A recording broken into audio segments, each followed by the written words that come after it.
ایک نوجوان حضور صلی اللہ علیہ وسلم کی بارگاہ میں حاضر ہوتا ہے اور آ کر عرض کرنے لگا، یا رسول اللہ صلی اللہ علیہ وسلم، مجھے زنا کی اجازت دے دیجئے۔ اللہ اکبر، یا رسول اللہ مجھے زنا کی اجازت دے دیجئے۔ صحابہ کرام کو ایک دم جلال آیا، اسے پکڑ کر مارنا چاہا تو آقا دو عالم صلی اللہ علیہ وسلم نے مارنے سے روک دیا، فرمایا اسے چھوڑ دو۔ پھر حضور نے اسے اپنے قریب بلایا، بٹھایا اور پھر بڑے ہی پیارے انداز میں آقا دو عالم صلی اللہ علیہ وسلم نے اس سے سوال کیا۔ میرے آقا نے فرمایا، بتا کیا تو اس بات کو پسند کرے گا کہ کوئی تیری ماں کے ساتھ یہ عمل کرے؟ یعنی کوئی تیری ماں کے ساتھ زنا کرے، کیا تو اس بات کو پسند کرتا ہے؟ میرے آقا نے فرمایا، کیا کوئی اور شخص اس بات کو پسند کر سکتا ہے؟ اس نے کہا، جی بالکل، اس بات کو تو کوئی بھی پسند نہیں کر سکتا، کوئی بھی غیرت مند اس بات کو پسند نہیں کر سکتا۔ میرے آقا نے فرمایا، کیا تو اس بات کو پسند کرتا ہے کہ کوئی تیری بیٹی کے ساتھ یہ فعل کرے، ایسا عمل کرے، ایسا ناشائستہ عمل کوئی تیری بیٹی کے ساتھ کرے؟ تو اس نے کہا، جی بالکل نہیں، میں بالکل اس کو پسند نہیں کرتا۔ اسی طرح حضور نے سارے رشتے گنوائے،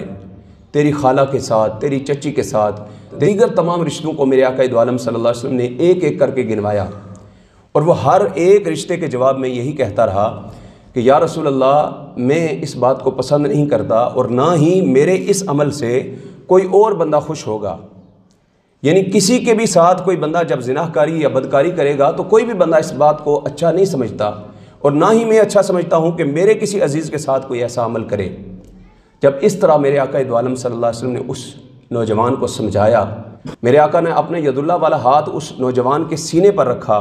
اور پھر رب کی بارگاہ میں ہاتھ اٹھا کر میرے آقا نے دعا فرمائی، اللہ اکبر، تمہارے منہ سے جو نکلی وہ بات ہو کے رہی، تمہارے منہ سے جو نکلی وہ بات ہو کے رہی، سحر کو کہہ دیا شب تو وہ رات ہو کے رہی۔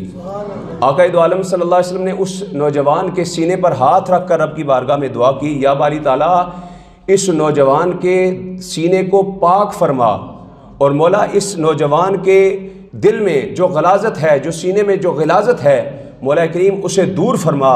اور یا باری تعالیٰ اس نوجوان کی مغفرت فرما۔ اللہ اکبر۔ اعلیٰ حضرت فرماتے ہیں، زہے عزت و اعتلائے محمد، کہ ہے عرش حق زیر پائے محمد، مکان عرش ان کا، فلک فرش ان کا، ملک خادمان سرائے محمد، اور خدا کی رضا چاہتے ہیں دو عالم، خدا کی رضا چاہتے ہیں دو عالم، اور خدا چاہتا ہے رضائے محمد۔ اور پھر فرماتے ہیں حضور کی دعا کیسی ہے؟ اعلیٰ حضرت فرماتے ہیں، اجابت نے جھک کر گلے سے لگایا، اجابت کہتے ہیں قبولیت کو، فرمایا اجابت نے جھک کر گلے سے لگایا، بڑی ناز سے جب دعائے محمد، اور اجابت کا صحرا عنایت کا جوڑا، دلہن بن کے نکلی دعائے محمد۔ میرے آقا دو عالم صلی اللہ علیہ وسلم نے اس نوجوان کے سینے پر ہاتھ رکھ کر جب رب کی بارگاہ میں اس کے لیے طہارت پاکیزگی کی دعا کی، تو میرے آقا کی دعا کا اثر یہ ہوا کہ وہ نوجوان ساری زندگی کے لیے زنا سے بیزار ہو گیا، ہمیشہ ہمیشہ کے لیے اس گناہ سے جس گناہ کی وہ اجازت لینے کے لیے آیا تھا، وہ ہمیشہ ہمیشہ کے لیے اس سے بیزار ہو گیا۔ تو آقا دو عالم صلی اللہ علیہ وسلم کے یہ جملے کتنے پیارے ہیں کہ کیا تو اس بات کو پسند کرتا ہے کہ کوئی تیری ماں بہن بیوی بیٹی کے ساتھ ایسا عمل کرے؟